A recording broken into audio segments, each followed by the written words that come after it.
crois que ce sont d'abord des questions d'amitié. Rosa est venue travailler à Lyon en 1991 pour engager un travail de recherche avec moi. Et nous avons travaillé ensemble. Elle a passé son doctorat à Lyon 2 d'une manière fort brillante. Et ça a été une collègue qui est très vite devenue une amie. Le travail qu'elle voulait faire entrait aussi en résonance avec la sensibilité que j'avais à l'époque pour les questions de représentation. Pour elle, la représentation de l'espace à l'université, chez des médecins, chez des architectes et chez des psychologues. Et elle a fait un travail méthodologique qui a été élaboré avec beaucoup de soin, qui a demandé plusieurs années de préparation pour aboutir à une thèse tout à fait remarquable. Et je savais qu'elle avait été formée par Pichon-Rivière en Argentine et que sa connaissance de Pichon-Rivière et son expérience de travail avec les groupes d'enfants, c'était sa grande spécialité en Argentine, faisait entendre en elle une clinicienne très fine. Donc j'ai suivi l'ensemble de sa formation, de sa carrière, de sa prise de responsabilité, de création de son association Absilien, et puis la place qu'elle a prise à l'association internationale. Et quand elle a été nommée présidente et a eu le projet de faire tenir à Lyon ce 8e congrès de l'association internationale, j'ai immédiatement répondu que je serais présent au titre du thème qu'elle avait introduit, par amitié et aussi pour le plaisir de retrouver des amis que j'ai connus en Argentine. Depuis 1985, j'allais assez régulièrement en Argentine pour enseigner, soit dans des écoles, des associations de formation de psychothérapeutes de groupe, soit dans les universités. Et c'est dans ce cadre que j'ai rencontré Roberto Losso, Janine Puget et encore d'autres, Isidro Bernstein. Je nomme aussi Marcos Bernard, qui a été quelqu'un de tout à fait important pour moi. Et Roberto et Anna ont aussi beaucoup compté par l'accueil qu'ils m'ont réservé dans leur famille, dans les promenades que nous avons pu faire ensemble, pour discuter avec eux de la situation politique en Argentine. Et je pense que mes séjours successifs en Argentine ont confirmé la sensibilité que j'avais, mais qui n'était pas aussi affirmée du rapport entre le champ politique, social et les processus psychiques. C'est une grande préoccupation des Argentins, des Uruguayens également, des Mexicains, des Brésiliens, que de faire cette articulation. Et je pense sans doute que le travail que j'ai pu faire entrait lui aussi en résonance avec leurs préoccupations. Parmi tous les ouvrages qui ont été présentés lors du pré-congrès, on a vu le vôtre. On a cru qu'il y avait une faute sur la première page, mais en fait, il y a une vraie explication à ce mal-être qui n'est pas en mots composés. Tout d'abord, il me semble que pour parler de ce que Freud appelait le malaise dans la civilisation, qu'il y a un écart considérable entre ce qu'il vivait autour de la crise de 1929, autour de la montée des fascismes en Europe, qu'il vivait également en se demandant ce que la psychanalyse pouvait penser, apporter comme outil conceptuel pour rendre compte de ce malaise. Il était donc dans une période dont les prémices ont donné ce qu'il n'a pas connu directement, sauf un peu avant le début de la guerre de 1939, en immigrant à Londres, et les grandes catastrophes de cette partie du siècle dernier qui commence avec la guerre de 39-40, la Deuxième Guerre mondiale, mais qui se prolonge également par toute une série de mouvements dictatoriaux, d'effondrement des sociétés. Après l'effondrement des sociétés de consommation, le mouvement mondial, enfin de 68, il n'a pas connu la bombe atomique, il n'a pas connu les grands génocides qui se sont produits à partir de cette époque et jusqu'à la fin du siècle et au début de celui-ci. Et ça a donc transformé les conditions de vie, les conditions d'organisation de la vie psychique, c'est ce que je soutenais dans la ligne de Freud. Ça a engendré des souffrances psychiques d'origine sociale, pour reprendre le terme de Freud, et c'est la nécessité de faire une révision de la position de Freud, tout en travaillant avec ce qu'il avait apporté. Mais surtout, pour cette analyse, nous étions dotés d'outils dont Freud ne disposait pas, c'est-à-dire tout ce qui concerne les dispositifs de travail psychanalytique multisubjectifs, c'est-à-dire les dispositifs de travail qui ne sont pas ceux de la cure, qui organisent le travail psychanalytique dans cette rencontre particulière qu'est le patient de l'analysant et l'analyste, donc deux personnes, et ces situations multisubjectives où quelque chose que Freud avait pressenti en disant il y a une extension de la psychanalyse qui va changer sans doute les données de la pratique psychanalytique et la cure psychanalytique sera une des manifestations de la psychanalyse. Donc il avait cette vision que quelque chose était possible et devait être inventé pour faire face au malaise. Donc ce qui s'est passé, c'est que ces dispositifs nous mettaient directement en rapport, si on les lisait, avec le souci de comprendre comment s'articule l'espace interne, l'espace subjectif, l'espace des liens et l'espace des ensembles multisubjectifs. Là, nous avions des outils et nous pouvions alors mieux saisir comment interfèrent ces trois espaces, au point où nous pouvons déceler que dans l'espace intrapsychique, il y a des formations psychiques qui appartiennent à l'ensemble, et pas seulement à l'individu, mais qui sont propres à l'ensemble, qui le constituent. Ça, c'était nouveau quand même comme démarche, et donc c'est à partir de cette problématique, en découvrant ces trois espaces, que j'ai essayé de montrer comment dans chaque espace, il y a des formations psychiques inconscientes, spécifiques, qui font que leur écart, mais aussi les passerelles entre ces espaces, permettent de comprendre la dynamique conjointe de mouvements thérapeutiques chez le sujet, dans ses liens et dans les groupes. Alors, tout ceci est évidemment inclus à un autre niveau, qui est celui des institutions, de la société, des cultures, etc. Mais là, nous ne pouvons que spéculer.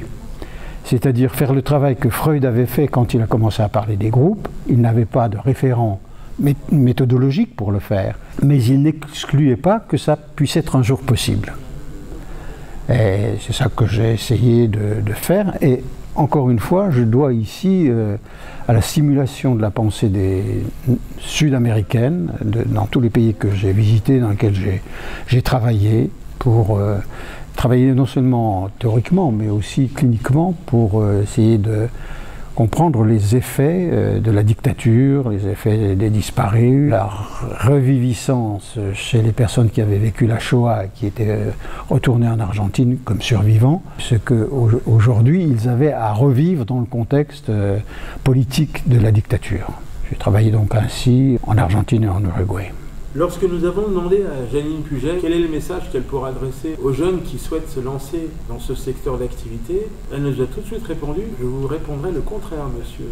Nous avons, nous, anciens, à apprendre des jeunes. » Donc en fait, l'idée, c'est que chacun doit faire un pas vers l'autre. Est-ce que c'est votre conception, votre vision de cette transmission aussi ? Je peux l'adopter dans la mesure où la transmission n'est pas linéaire. Comme on a tendance à la penser, ça va du haut vers le bas, de la génération antérieure vers la génération plus jeune.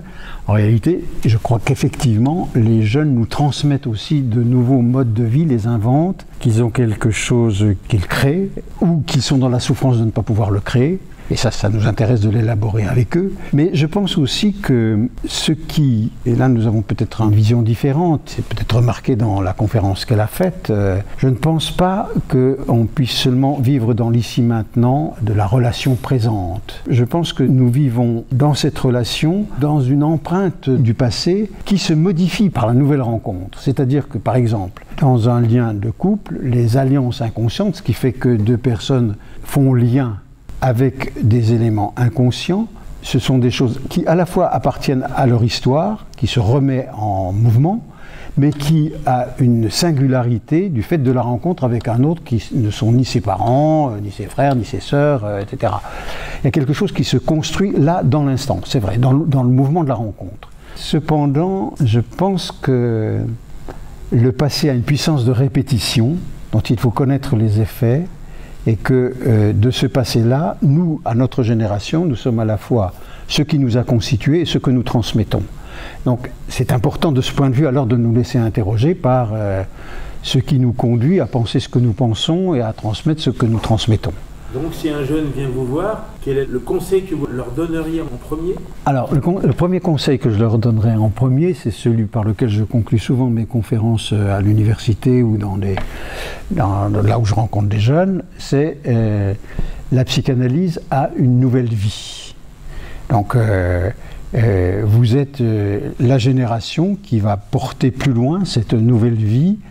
La crise de la psychanalyse est une crise de civilisation, elle est prise dans toutes les crises de mutation, de représentation, de politique, des repères théoriques, des paradigmes, etc. Et vous êtes en quelque sorte à la fois les héritiers et ceux qui allez continuer, parce que ce que nous vous proposons, c'est aussi quelque chose qui peut servir d'outil à la compréhension de cette grande mutation qui est celle qui s'est préparée depuis la fin du siècle dernier et qui s'accentue avec le XXe siècle. Donc si vous vous engagez là, vous allez revivre un temps de l'histoire de la psychanalyse qui elle aussi aura peut-être un jour sa fin ou sa transformation. Donc préparez-vous et vous êtes outillé par la situation que vous avez dans cette nouvelle société, dans cette nouvelle culture. Vous êtes préparé à avoir une pensée du multiple et de l'hétérogène. Ça fait problème quelquefois parce que l'hétérogène, ça peut être aussi trop de chaos. Vous êtes dans cette culture-là. Pendant longtemps, nous nous sommes arrangés pour ne voir que ce qui était stable. Vous vivez ce qui est instable et c'est dans cette direction qu'il faut travailler. On est sur le 8e congrès de l'AIPCF. Comment vous voyez évoluer ce genre de rendez-vous? Ce genre de rendez-vous, il est marqué par ce que Rosa tout à l'heure appelait un changement, une refondation en quelque sorte. C'est-à-dire que l'accent qu'elle et son comité ont mis dès la présentation d'hier, de présenter des ouvrages qui représentent différentes tendances, différentes versions de la problématique du soin psychique orienté par la pensée psychanalytique en construction, cette perspective-là déjà nous introduit dans du multiple et dans de l'hétérogène. Au risque du malentendu, au risque de l'incompréhension, mais c'est un risque qui est au moins actualisé, sur lequel il peut être tenu une pensée, un discours. C'est ça l'avenir. C'est les sources diverses de la pensée, non seulement dans le mouvement psychanalytique qui organise donc le travail avec les couples, les familles et les groupes, mais aussi dans le rapport avec d'autres disciplines. Il y a manifestement des personnes qui ont écrit les livres qui ont été présentés, qui ont des formations qui ne sont pas des médecins, qui ne sont pas des psychologues, mais qui sont des travailleurs sociaux, par exemple, qui apportent une autre expérience que celle des psychologues, qui sont dans une proximité où la question de comprendre, d'agir et de mettre en œuvre des structures sociales ou de les créer est une nécessité pour transformer, prendre en compte le niveau méta dont je parlais ce matin dans la conférence. Si vous voulez, d'une certaine manière, je critique aussi la formation que j'ai proposée aux étudiants. Avec d'autres, c'était comme ça toute l'université il y a quelques années. C'était une université qui s'adressait aux psychologues en tant que futurs psychanalystes potentiels. C'est-à-dire que pour devenir psychanalyste, c'est Pontalis, un psychanalyste français qui disait cela, il faut avoir renoncé à quelque chose d'antérieur pour pouvoir découvrir la psychanalyse comme une démarche différente. Cette formation différentielle, elle peut être rationalisée en se fondant sur l'interdisciplinarité. Par exemple, aujourd'hui, un historien nous aurait parlé de ce qui a été évoqué par le vice-recteur et ce que j'ai évoqué au début de ma conférence. C'eût été très bien qu'il y ait ce discours-là, ou le discours du philosophe, avec la recherche simultanée des différentes versions d'un noyau constitutif de l'approche psychanalytique. Et c'est en ce sens que nous devons simultanément travailler à un nouveau paradigme concernant l'inconscient, le sujet de l'inconscient et bien sûr la façon dont l'inconscient est distribué, non pas seulement dans un seul espace psychique, mais dans plusieurs espaces psychiques. Ça implique une révolution dans la conception de la métapsychologie classique issue de la cure, qui ne peut pas être appliquée telle qu'elle à des situations qui nous enseignent autre chose, qui nous révèlent d'autres formations de l'inconscient, comme par exemple les alliances inconscientes. C'est là qu'on le découvre. Je vais vous demander de vous prêter un exercice un petit peu particulier. Je vais vous donner 3 noms de personnes qu'on a plus ou moins citées déjà dans cet entretien. Il faut que vous mettiez en face un adjectif qui les caractérise. Roberto Losso. Attention, il est peut-être pas loin. Oui, accueil. Janine Puget. Pensée du risque, risque de la pensée. Rosa Khaitin. Courage et capacité créatrice dans l'invention des liens et des institutions. René Caes. C'est le plus dur celui-là. Hein. Ah, c'est le plus dur, oui, vous m'en aviez annoncé 3, non? Oui, mais il y en a un 4e qui m'est venu comme ça. Ah oui, c'est ça, oui, d'accord.